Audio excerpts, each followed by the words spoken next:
a harness, and she's got her wheels, and she's got a sling.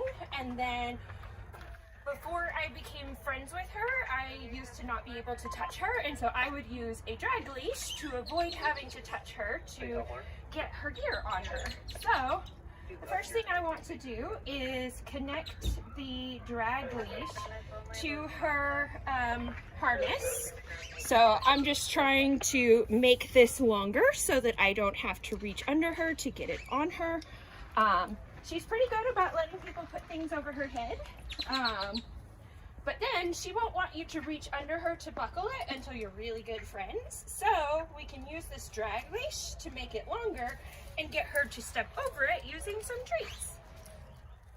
So she's still got one leg to, whoops, too far. Let's try this again. Come here.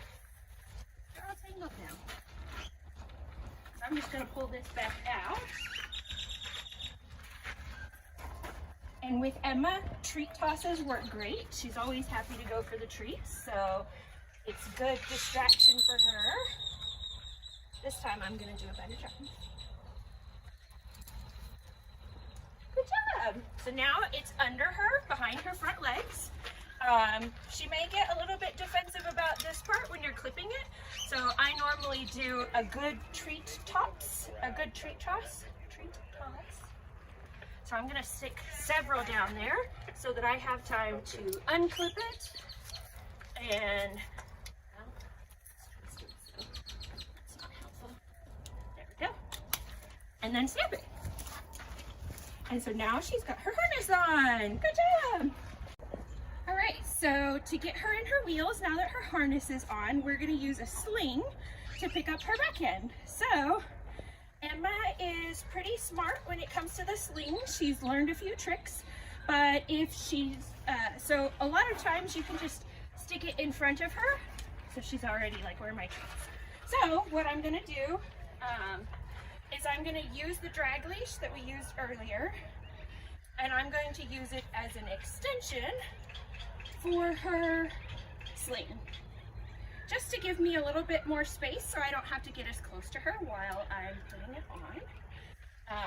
So I'm just going to have her step over it. So I'm going to hold it like this, and she knows how to step over it. So yeah, good girl, there we go. And then to pick her up, you're going to want to toss something so that she's already moving forward. Otherwise, if she's sitting up and looking at you, she won't like it when you actually lift her. Hi. So then I'm also going to use this opportunity to work on getting her in her wheels. Woo, good girl. Okay, so now, toss that over there. I'm going to use the sling to lift her up higher. And she doesn't seem to be too particular about people messing with her legs. You just want to make sure she's distracted with her treats. So now that her legs are in there, good job.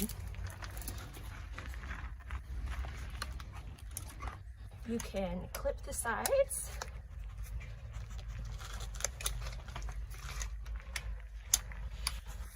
And then I'm gonna undo this part and just pull it back up. And then the last piece is putting her leg in. So she's got this stirrup to hold her leg out of the way. Now I'm gonna put it up above her hock, I believe this is called, and tighten it, and she's good to go. And then she's normally, if you're able to walk her, you can just attach your leash and you're ready to go.